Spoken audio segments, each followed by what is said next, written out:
Thank you so much for joining us. Welcome to the show. My name is Zach Wentz. I'm here with Jonathan Kleck. Johnny, thanks for coming in. I just want to start off, by getting your story, and so I have a couple questions prepared for you here. Okay.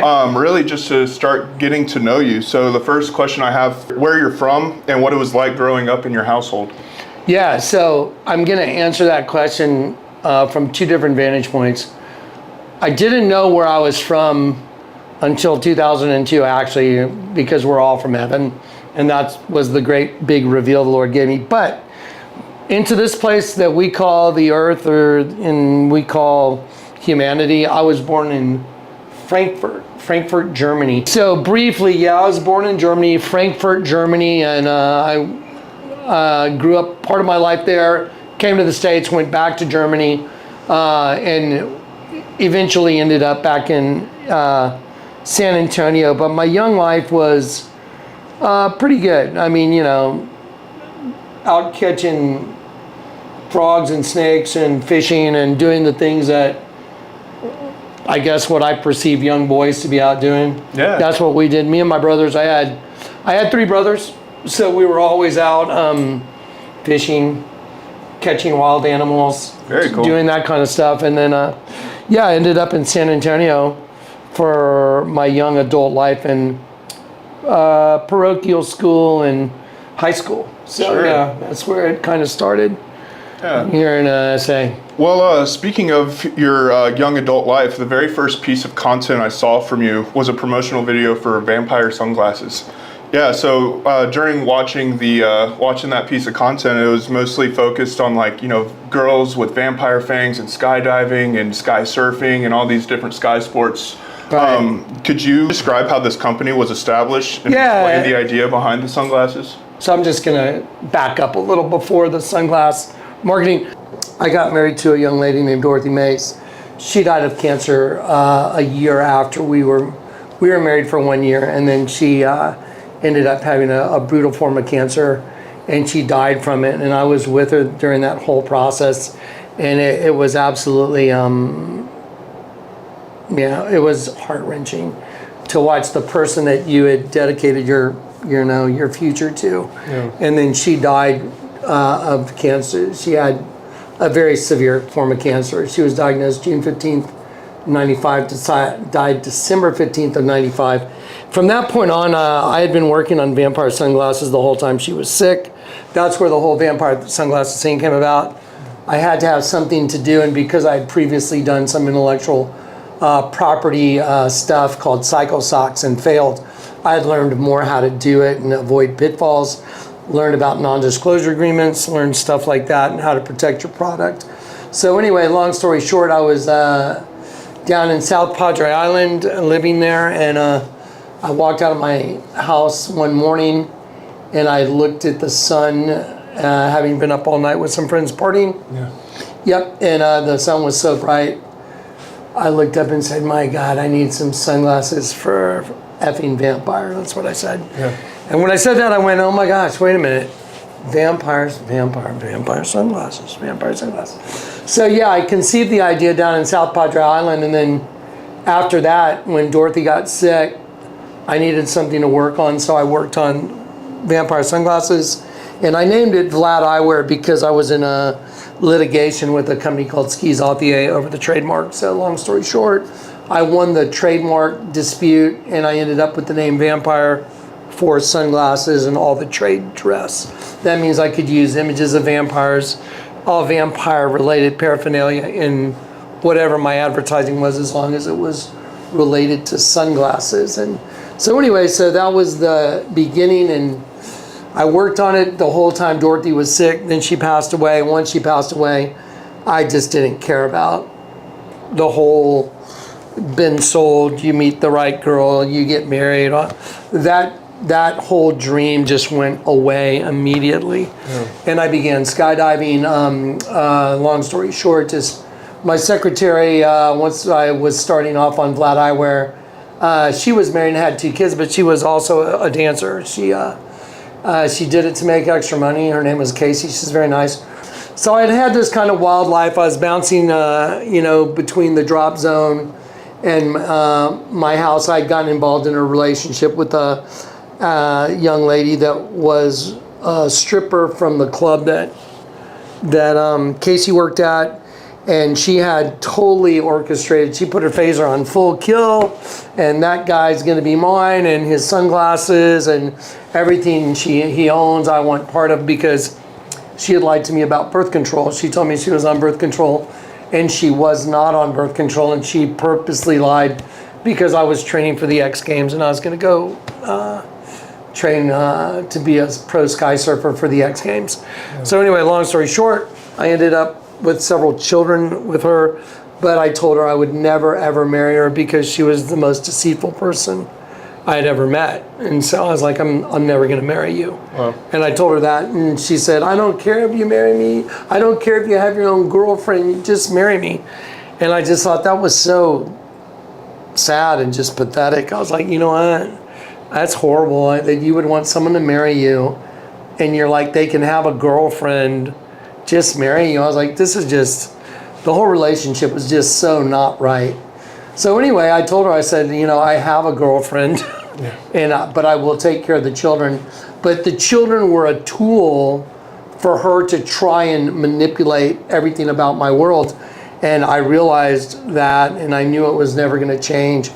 And so I filed for custody for my children.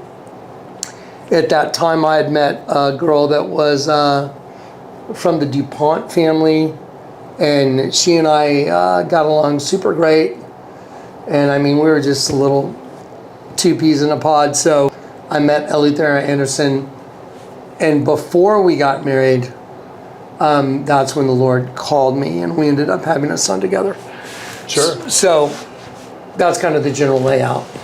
So upon doing research on your channel and watching some of your content, you hear a lot about this Eleuthera, specifically about a night at the St. Anthony Hotel downtown. Do you care to walk us through those events of what happened while you were with your girlfriend at the time? So you guys can get, by the way, all this stuff's available on the Collect Files. You can go see the whole testimony.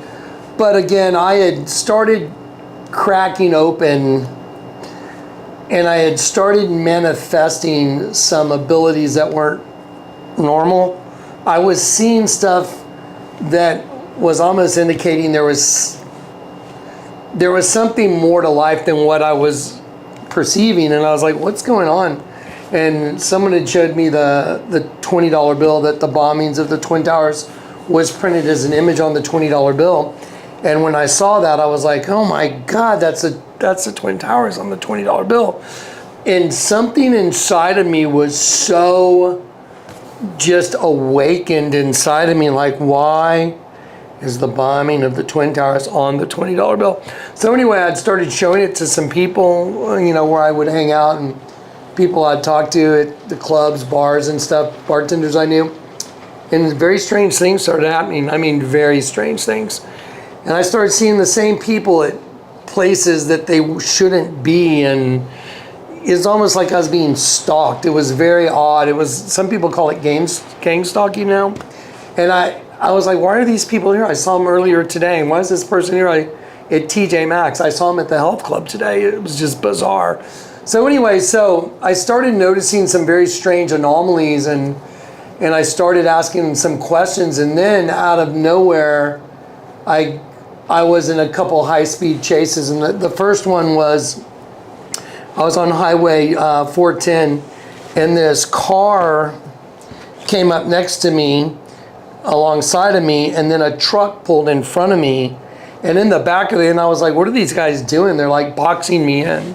So the truck pulled in front of me, the car pulled alongside of me, so I was boxed in the right lane, and then in the back of the truck, there was a round cylinder, and it had holes in it, and it just went boom, and it opened up, and it looked like a crop duster scene on the highway. There was just all this dust coming out of that cylinder, and it was covering the car I was in, and I was doing evasive driving. I was like, what in the hell are these guys? Who are these guys? And the guys next to me were obviously with the guys in the truck, keeping me blocked in. And my next thought is, what the hell is this stuff they're dusting me with? You know, is it poisonous or da-da-da-da-da? So anyway, after a very serious high-speed chase, I was able to get out of that situation. And then within probably a week, I was in another high-speed chase with the same group of people. And I was just like, what in the hell is going on? Like, I didn't recognize the people because I'd had kind of a past and I dealt with, people that were probably, part of organizations that I just don't want to talk about on camera. That I was like, is it them or is it these other factions that I had crossed, entered into their circle of their sphere of influence or whatever? Sure. And so I didn't know what I had done, but I couldn't determine who they were. And then I got a good look at the people I was in the high-speed chase with the second time, and they were wearing suits. And one of them I knew to be like a manager of a huge company called Waste Management here in San Antonio. And I was like, what in the hell is going on? And they were wearing suits like feds, but then I'm like, if they're feds, they're gonna turn the lights on. They're not just gonna chase you, they're gonna turn the lights on in the car and pull you over. No lights. Second time, the second chase I was in, they had to have some kind of radio tag on my car because I lost them several times in the chase. I lost them, and we're doing 90 miles an hour through residential. I mean, anything could have happened bad. Someone could have pulled out, kid could have crossed the street. It could have been horrible. Sure. So anyway, I lost them repetitively, but they kept picking me up. And I was like, they've got a tag on my car. So I abandoned my car. And I abandoned my car and I called a friend of mine and had him come pick me up. And he picked me up and then I got a hold of my girlfriend and she was the DuPont. So Lou, I was instantly concerned for her well-being. Sure. So I was like, okay, we got to get you out of town. So I went and got a room at the St. Anthony Hotel downtown. I wanted to be in a very public, very high-profile place, high dollar, security, lots of cameras. Sure. So let me just try to make sure I'm all caught up. So there you are on the second high-speed chase. Okay. Yep. You have ditched your car. Yep. You're with Eleuthera and you bring her to the St. Anthony Hotel downtown San Antonio. I borrowed a car from a friend of mine. And at this point, you've evaded the people that are chasing you, and you're stuck up at the St. Anthony looking for your next move. Well, what I'm doing is I've called Lou's dad, and I said, something's going on. I have no idea what I've cracked open. Obviously, I'd cracked something open, and I didn't know what it was, and I didn't understand the relationship. Like, why are these people the people in these chases? I didn't understand that. So anyway, I called her dad and said, I need to get her out of town. She needs to come home to you guys. I was very honest. I was very upfront. And so I got her a plane ticket leaving town the next day. And then I went to the St. Anthony as a safe place to put her, not myself. I told her, I said, I'm going to leave you here. You're safe here. They are not after you. They're after me. And so I'm going to go home to my place. I'll leave you here at the St. Anthony. I'll go home to my place and then I'll deal with whoever these people are. Whatever the situation, I was going to have it unfold on my property. So, whatever my legal rights would be more intact. Sure. If anything odd was to happen, yeah. And did you ever make it to your house? No. So I was at the hotel and it was approximately 12 a.m. and I was there with Lou and just going like, what in the hell is going on? And then I told Lou, I said, look, you're leaving in the morning and then, I'll figure out who these people are. I'll call you when I know what's going on and we'll figure out what to do. And while I was talking to her, this blanket of invisible energy just descended on me. And I started looking at my arms and my hands and I was going like, what is this? And it was like a blanket of invisible energy, like just a blanket falling on me. And I was looking at my arms going like, what in the world is this? And then right then I heard Jonathan read the tags and the clothes you're carrying. So I had a couple of shirts under my arm like tucked in, and while I was sitting there going like, what in the world is this? I heard read the tags and the clothes you're carrying. So I threw the clothes down on the bed, and I read the tag of the first shirt. I think it was a Johnny Blaze baseball jersey. Sure. And the tag in the back, like right here where it says what it's made of, it said 100% nylon. 100% nylon. And when I heard that voice tell me, read the tags and the clothes you're carrying, as soon as I heard it, I kind of looked at the ceiling, and then I looked over at Lou. She was standing right next to me. And I said, some source is communicating with me, and he's telling me to read the tags in the clothes I'm carrying. And I thought, either I've lost my mind, I've gone off the deep end, which is a real possibility. And I said, or something so far beyond my brain is going on right now. And I just was like, but because of that blanket of energy thing, it was measurable. It was tangible. Sure. It was like you could feel like someone touching you. Because of that, I was like, oh my gosh. So I threw the first shirt down, and I read the tag, and it said 100% nylon. And what was the message that you received from that? Well, yeah, when I read 100% nylon, I went, I've lost my mind.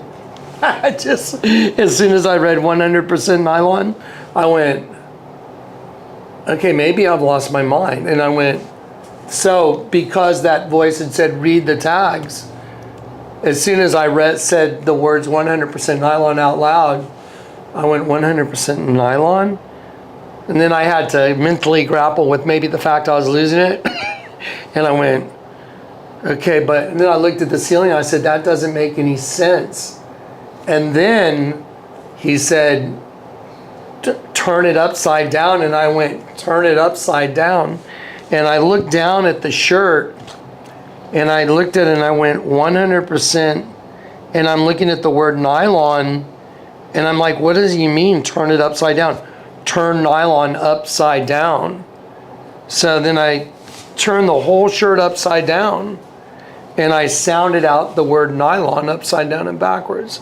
And I went, no lion. And right when I said those words, like no lion, my body reacted in such an insane supernatural way. I knew I was in the presence of another being. There was zero doubt. I was like, my body was just like, you got it. And then I went, 100% no lying. Like no lion, N-O-L-Y-N. And then I went, oh, no lying, 100% truth, like 100% no lying. And then my body just went, just started buzzing all over. I'm like, whoa. And then I heard read the other tag. And there's another, I put this other shirt down, I looked at it, and it had a triangle with an X through it. It was like a washing instruction or something. And it was a triangle with an X through it. And then I heard the Lord say, the pyramid is your enemy. I was like, the pyramid is my enemy. And then my whole body just lit up, just like zzz. And when that happened, I was like, what the hell is going on? And I'm like, and then it kind of dissipated. And I'm sitting there going like, what's going on? What is this? Like, what does that mean? Well, okay, 100% no lying, and the pyramid's my enemy. Okay, now what? You know? And then I'm like, looking around, Lou's looking at me like, are you okay? You know, I was just like. So she's standing there watching you speak to this spirit that's indwelling you with an invisible sheet of his energy. Yeah, he's encompassing me. So the only way to describe it was I was completely encompassed, and it was through me and around me all at the same time. Sure. It was around me and through me all at the same time. So just trying to wrap my brain around all of this, what does that voice inside of you sound like? What kind of voice is that?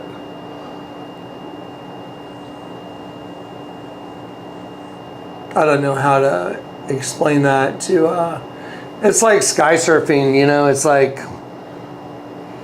how do you explain to someone what sky surfing is that's never done it? Sure. It's its own thing.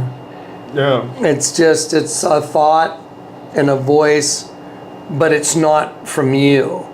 Like, Sure. is your thought generated from your own head, or did the thought or the voice generate from another location into your head? Sure. And so it was like, well, this was all around me and through me, and it wasn't what was the previous way of generating my own thoughts or Sure. hearing So my- it's not necessarily a voice like you're hearing my voice right now, no. but something that is in you and it's just sort of there and it's just inside of you. Yes. Okay. Well, very Yeah. interesting. Yeah. So what happened after that? You read that the pyramid's your enemy, 100% nylon, Right. turned upside down to no line. Right. So that's when, this is the night I got saved. And so at that point, I was like, okay, well, I don't know what the hell's going on now, but okay, Lou, I'll call you. I gotta go. And I was like, I don't know I was just honestly like, so I kissed Lou like I'm gonna leave. And then I walk out the door and I go to the elevator, and there's a triangle with an X through it, identical to what's in identical to what was in the back of the shirt. And I look at it, and there's a guy walking down a set of stairs, like 3 stairs, and there's 3 flames in front of the guy walking down the stairs, and it was a plaque on the wall by the elevator, and it said, "Do not use stairs." And I heard, "Go down the stairwell," and I'm like, "What?" And so I went and I got Lou, because I was right down the hall from the door she was in, the room she was in, and I said, knock, knock. She came out. I said, "Come here, I want to show you something." And she came over there, and I go, "Look, there's that same X with a triangle with an X through it." And she looked at it and she goes, "That is weird." She said, "That's really weird." And then I heard Jonathan go into the stairwell. And she was with me, and I'm like, he's telling me to go into the stairwell.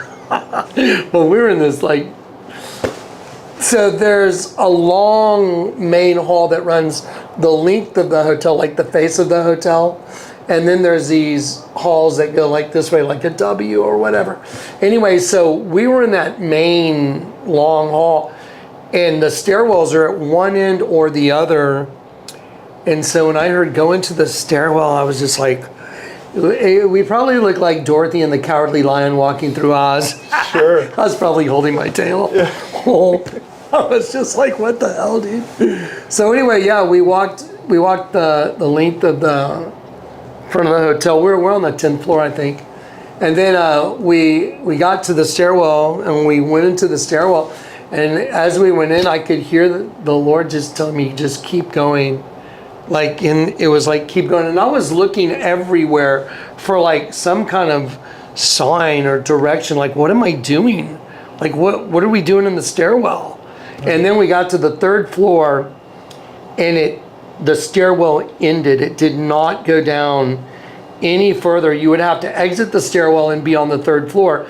But in the stairwell, there was a little hallway that went to the side of the hotel, like where the parking is under the where they park cars at the St. Anthony.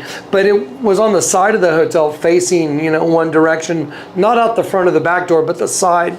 And when I went to that window, I heard the Lord say, "Look out the window." And there was a window there. And I looked out the window, and then parked down on the ground was the guys I was in ISB chase with. I'm like, what? And they were parked in front of an art gallery, and the lights were on. It was like, 11:38 p.m., almost 12. It was late. And the lights were on in the art gallery, and there was a big painting on the wall, like giant painting. And so the car's parked on the curb, but you can see the whole art gallery behind the guys because it's all lit up at night. And there's a painting of an Arab king and an Egyptian king. Like really intricate paintings, big paintings. And I heard the Lord say, "Those are your enemies." And I was like, what? Because the guys in the car I knew were the guys from the high-speed chase. And I'm like, yeah, those are my enemies. And they're in suits like feds. Like they were like feds. But no one ever pulled out a badge and said, "Hey, whatever." So anyway, not in my other encounters, but there they were. And they're parked in front of these 2 big paintings. And I heard the Lord say, "Yeah, those are your enemies." And I was like, what does that mean? Like, somehow the guys in the car were equal to the paintings somehow. Sure. Like they were part of something. And that ties back into the pyramid is your enemy that was in the... Yes, exactly, because the pyramid is your enemy. Well, there's a big painting of an Egyptian king and an Arab king, and here's these guys, and I'm like, what the hell is going on? And so anyway, we were blocked, and as soon as I saw those guys, I was like, okay, this is a bad situation. That means they're watching all the exits. So that means if I can't walk out the front door because they'll pick me up. Lou certainly can't go out with me. So I was like, okay, I got to get us out of here. I got to get out of here without them knowing. And so we exited the stairwell. We went all the way down that front, all the way down the face of the hotel on the 3rd floor, all the way to the opposite end of the hotel. There's a stairwell there, and I opened it up and I went in there. And it was under construction. And they had plywood up, so you could not go down to the 1st floor again, because it should have been open, but it was blocked off. It was under construction. And they had this plywood they had an access to the back of the hotel that would come out in the alley. Mm-hmm. And there was a big door there, and it said, "Do not open, door alarm will sound." And Lou was with me, and I was like, oh my God, these guys are here, I've gotta. And then I heard in my spirit so clearly, "Jonathan, open the door." And I was like, what? Open the door. And I looked at Lou and I was like, Lou, he's telling me I need to open the door. And I was looking around for any visual, I'd already seen these 2 tags, and he's communicating to me through tags on clothing. And I'm like, what? And so I'm looking for anything that would help me understand. And then I kept hearing, "Open the door." And Lou kept going, "Don't open the door." And she's standing behind me, and she's grabbing my shoulder going, "Don't open the door. They'll kill us." And I said, "You don't have to go. I've got to go." I wanted to know this entity that had shown me 100% no lying. I knew that that entity was the truth. And I wanted to know the truth of what was going on. What was the reason for having me invert the shirt? What was the reason for showing me that? And the only way to know was to open that door. So I was just like, I was literally in tears. I was praying. I was actually saying, "Jesus, tell me what to do." And he said, "Jonathan, open the door." And then Lou said, "Don't open the door." Because I said, he's saying, "Open the door." Every time he'd tell me, "Open the door," I was like, "I'm going to open the door." And she'd say, "Don't open the door." And I said, "Lord, tell me, Jonathan, open the door." And he literally just grabbed my body and just pushed the door open. It felt like somebody moved you to open this door. It felt like him inside of me opened the door. Wow. And like, "Here, I'm going to help you." Sure. Here, let me open the door. Like, let me help you open that door. I'll push it open for you. Sure, understood. Like, I'm with you. Let's go. Yeah. And so I opened the door, and as soon as I opened the door, all the stress and all the anxiety was gone. I didn't even care about the guys that were at the end of the hotel. It said "alarm will sound" on that door. Big, big sign. "Do not open door, alarm will sound." And so when the alarm didn't go off, there was no woo, woo, woo. And I opened the door, and then it was like, just like, You found peace once you opened that door. Once I opened the door, I was totally at peace. I didn't even care about the guys at the end of the hotel. They were gone. The whole mental process of, if I open this door and I go out this door and the door shuts, I'm going to be in an alley. These guys are going to come from that side. Guys are going to come from the other side. They're going to have guns, and I'm going to be gunned down in that alley. That's all there is to it. That's what was going through my mind. And I was like, because the high-speed chases that we were in, they were deadly. People could have died for sure. And so I was like, if they're willing to do that, if they know that I'm in that alley and they know they got me in the alley, why would they not kill me? Obviously, because the high-speed chases, they were deadly chases. People should have died. So anyway, once I got out that door, there's a little ladder that went down a couple steps, 1, 2, 3, maybe 4 or 5 steps. And then I started walking, and there was a horizontal walkway. And as I started walking on it, it was counterbalanced, and it went like this, boom.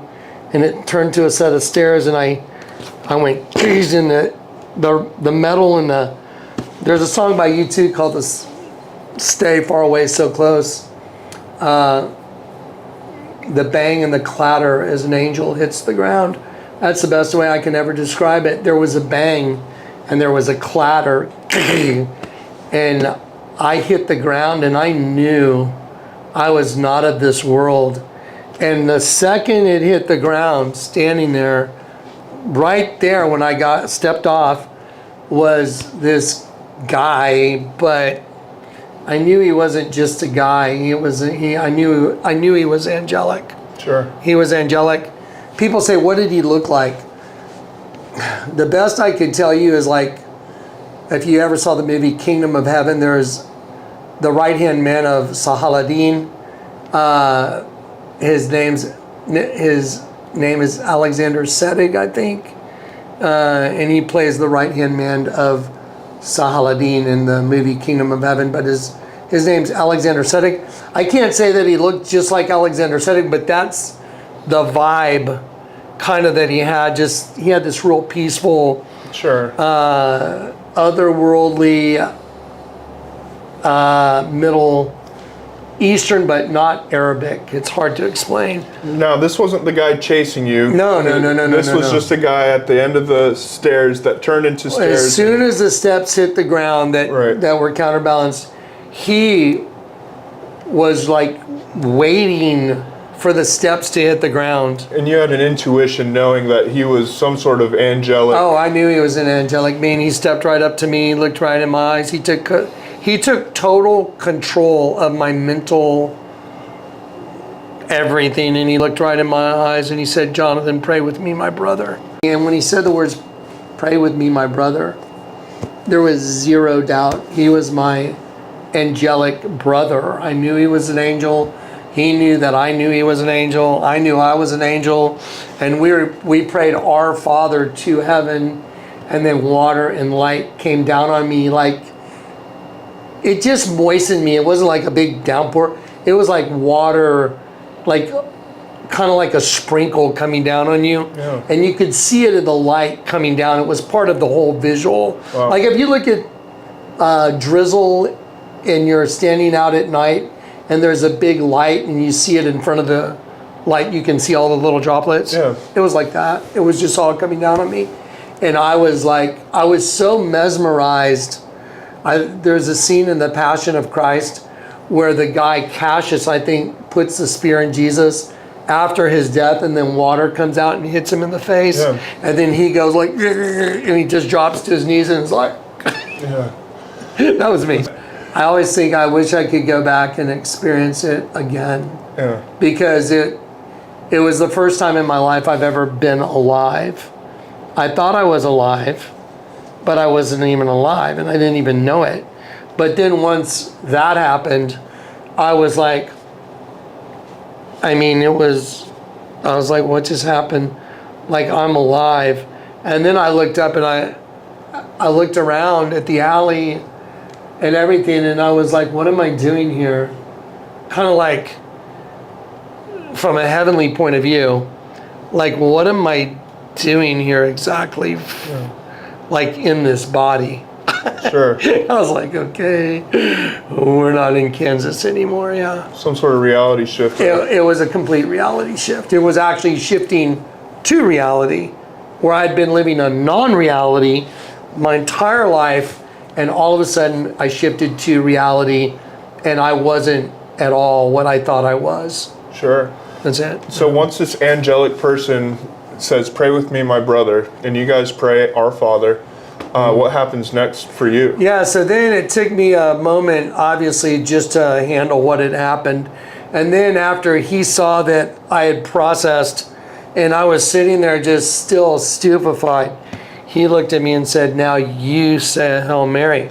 Now here's the part people have twisted, and I don't like the people that have done this.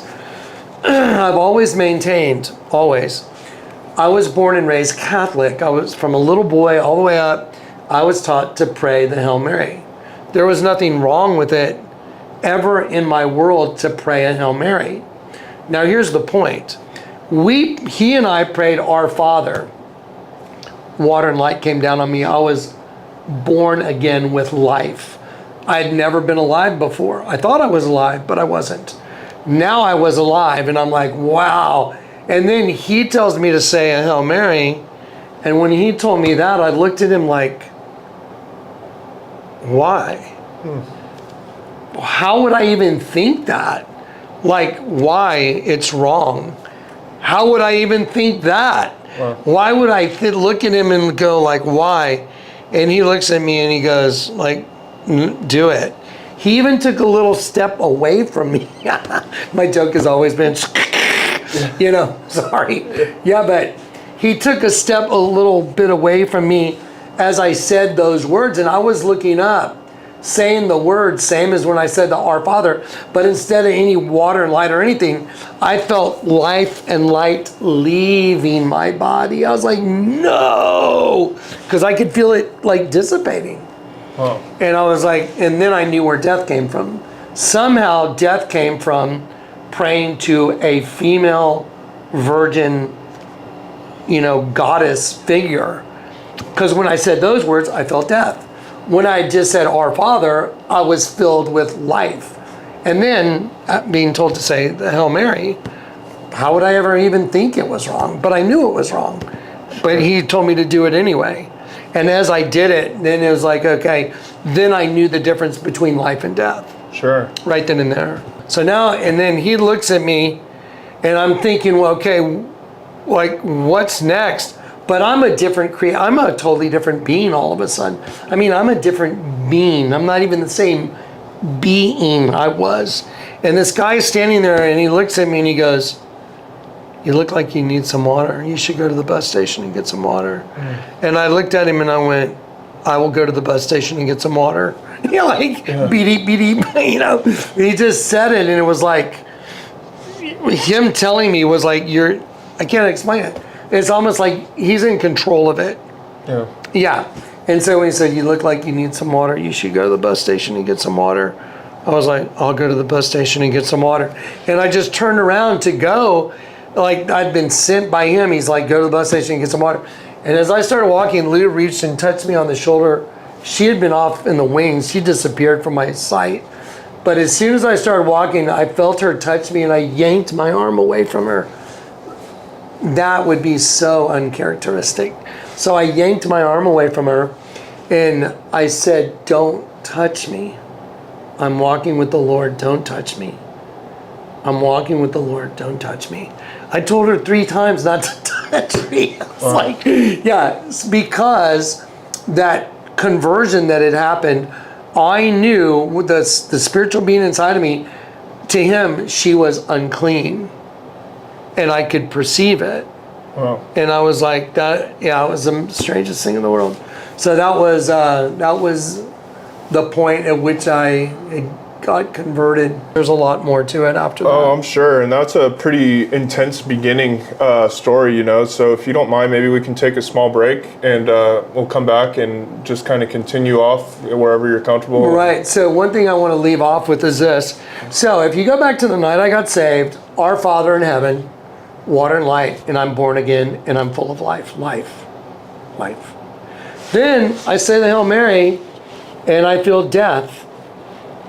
Life and death, up and down, good and evil. Yeah. Right then and there, I knew the difference because I prayed to a male figure life, female figure death.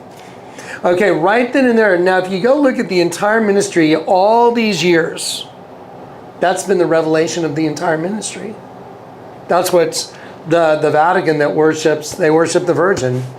The whole building's a snake. Oh. The serpent is Satan. So anyway, the night I got saved bears witness to every bit of the data from that point on till now. So, Yeah, well, thank you so much for your time thus far. I really appreciate it. And yeah, man, we'll continue on. all right. Thanks. Yep.